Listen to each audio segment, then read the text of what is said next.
If only the food was better. The food was, but it's still much better than the States. I think that would be our last point for this list, because the quality of food in Europe, it's above and beyond better than the States. I would say so too. And even in Germany, this is coming from a Spanish guy and an Italian guy. So we are foodies. Also, we have our foodie marker. I'm even more than you. Yes. And so, yeah. I think it comes down to regulatory. I think it comes to two things: regulatory bodies and culture. Maybe it's not just laws, but culture as well. Like in Spain, we care a lot. In Italy, we care a lot about it, and it's just putting a hot dog with some ketchup. Yeah, you might give that to a kid every now and then, but an adult is going to say, "What the hell is this? I want some cool stuff. I want octopus. I want jamón ibérico. I want some seafood." This thing, nice there's a cultural wine. factor. A nice wine. We have to do a wine podcast. A wine thing we have to do. Well, and then there's the regulatory bodies that here it's illegal to poison people. That's the thing. When I say poison people, I'm being a bit melodramatic, that's for sure. But for example, how much sugar they put on food, it's controlled here. They cannot put more than X amount depending on how many grams of other ingredients. And you see that in the health factor. Like when you go to the US, the amount of chubbies, it's way higher than here. And way chubbier. Yeah. Because we're chubby, but like there are people in America that it's extreme. One big difference, for example, is that in Europe we don't have GMO, genetically modified crops. What they have in the US is that because of the system, super ultra corporate, there are these big companies in the food industry like Monsanto, or that now belong, I think, to Amazon even. They do these specific seeds that are genetically modified in their patents. So the farmers kind of being forced to buy the seeds from them. And if some farmer rejects to buy their seeds, because one tricky thing, their patent, which means that you are not allowed to, grow whatever plants and take the seed again. You're not allowed. So if some farmer decides, no, I don't want to do that, they send a piece of shit that throws some seeds in the middle of your field. And then they send you a lawyer. You're growing our product illegally. You kind of stole from us our intellectual property for the seeds, and they kind of then force each farmer to pay Monsanto to use. Motherfuckers. Yes, this is one thing they do there that is crazy. They do way more this huge monocrop stuff, soya, maize, everything. Yeah. Also, bread is not great because they have the concept of making bread in a gigantic factory, packaging it and distributing the product. I'm retarded now. To the whole country. Yeah. In order to make that possible, you have to make this crappy bread that will last forever because not even bacteria wants to eat it. Exactly. So you need to make this shit.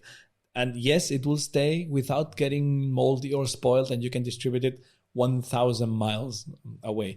Whereas here we have more the culture of going downstairs to the bakery, almost, not every day, but almost every day, getting fresh bread from the day and eating that one. It's way better quality and the taste and everything. And what they transport here is more the cereals, and then they would turn into wheat locally, and then they sell the wheat, and the local baker does the bread, and there are different type of bread with seeds.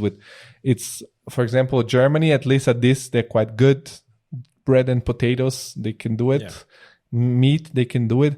Another thing, the way they the cattle here in Europe, it's fed in a better way.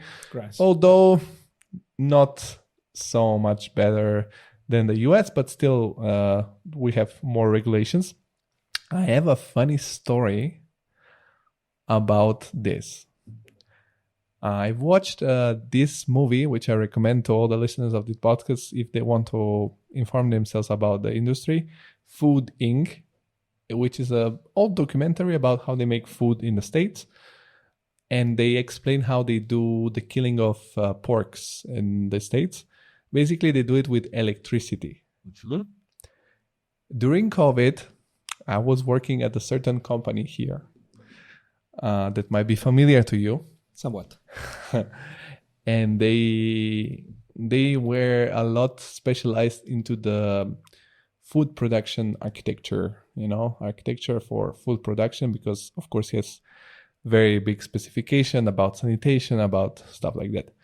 And in the news during COVID, there is this big scandal about this factory that produced pork meat in Germany because they didn't follow some of those sanitation rules, and some of their employees got COVID. And now the meat, does it have COVID? Doesn't it have COVID? We don't know. I'm not going to say the company so that, I don't know, we don't get sued or shit like that. And in the kitchen during the lunch break, I hear the people talking, did you hear? We built their factory and blah, blah, blah. So I was new in the company. I said, oh, guys, you did, because it's the biggest, how do you say, butcher house in Germany where they kill the most amount of porks each day. And in this one, in the documentary in the US, it was 40,000 porks per day with this wall full of electricity. They would just drive by these pigs and they just drop dead. Oh, jeez. And I was like, guys, goddamn, I watched the documentary. So you had to design do you do it with electricity? And then suddenly drops a lot, like a silence in the kitchen. Nobody says anything. Okay. And one guy goes like, no, we do it with gas. Of course. We do it with gas. I was like, well, I started to laugh so badly, which in Germany, I was like, yeah, you guys, you know how to do this shit, don't you? Some habits, eh? You guys. I don't know much about it, but I heard somewhere in Spain that the pigs, they're knifed. They knife their neck, but they go first through a room where they breathe only CO2.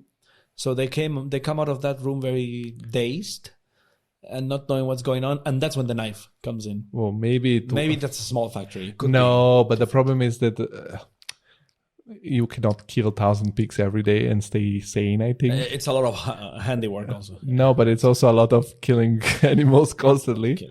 Like, I've grown up on a farmhouse. My grandma has a farm. I know how to kill a pig. And in the 90s in Bulgaria, you didn't drag the pig. The pig knew it's going to die. And so pigs scream a lot. Yeah. It was fucking annoying. Some kids react, oh my God, we're killing the pig. Mine was like, okay, we need steak. This is what we got to do. Yeah. And then, they do scream. So you hire a butcher that comes. 3-4 men keep the pig because the pig is fucking 500 kilo pig. They cut the throat, they hang the pig, and they start working on it. For me, it was super interesting to see how they take out the first thing they take out is the bladder.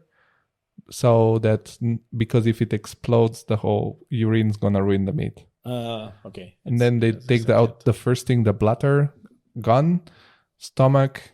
You put tube. Water, all the shit goes out. Now you can eat it. The guts and so on and so forth. So for me, it was interesting. Yeah. So when people tell me, would you kill a pig to eat the meat? Yes. Me too. I have no issues there. I mean, I understand and I am all in for giving the animal a good life. This idea of putting the animal in chains in a room so it never moves and the meat is softer or something like that. I don't like that stuff. I prefer paying a bit more for the meat. Let the animal have a decent life and then a decent death. And yeah, we eat it. I mean, animals kill each other all the time for eating. Life breathes death. Yeah.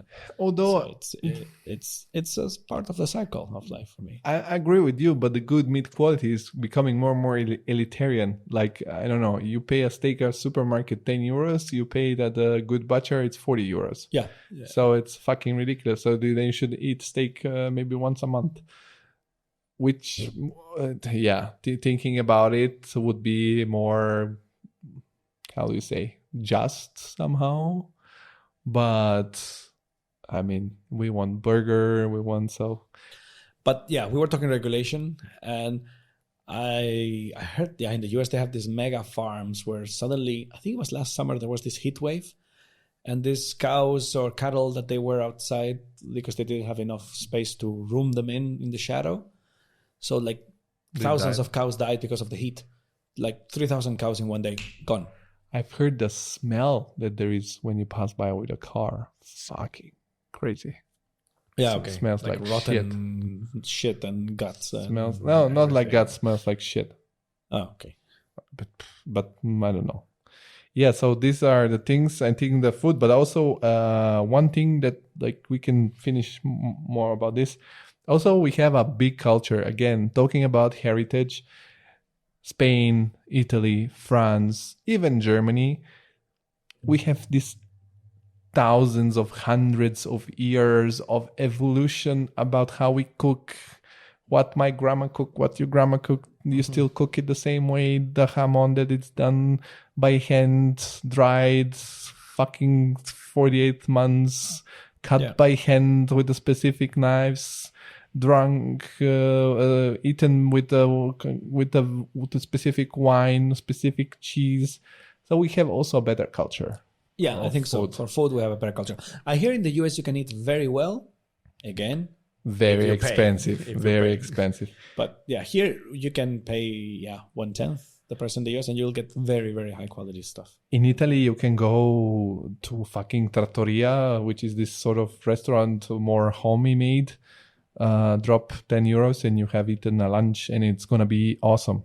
Yeah, high-end stuff. So, and it's gonna be much healthier. What is good, although we have to say there are some stuff in the US that are good. Barbecue in Texas, I've heard it's awesome. Never tried it. Ribs. Hope to get there one day. And burgers, which basically it's an evolution of the hamburger, which it was with not with it was with chopped meat, and then they changed it to this grinded meat. Yeah. I think in the US, I would say ribs, epic ribs. You can eat there. And then they have the soul food, which is this mix of African American and Southern food, which very is hearty. amazing. It's usually So I think the food this is the stuff we beat them for. We win on that one, I should say. So I want to finish by suggesting some movies that inspired me for doing this topic of podcast, because one thing I said again, already Food Inc., great movie to watch. Super Size Me 1 and 2, super funny movies. In the first one, I don't know if you watched it, the guy tries to eat McDonald's for 1 month. And in the second one, he opens a fast food with chickens. It's really funny. Didn't see it? Okay. Where he explains what means organic, what means free range, how all this stuff is bullshit. And there is one movie by Michael Moore, which is really funny. It's called Who to Invade Next, where he travels in different countries like Italy, Spain, Germany.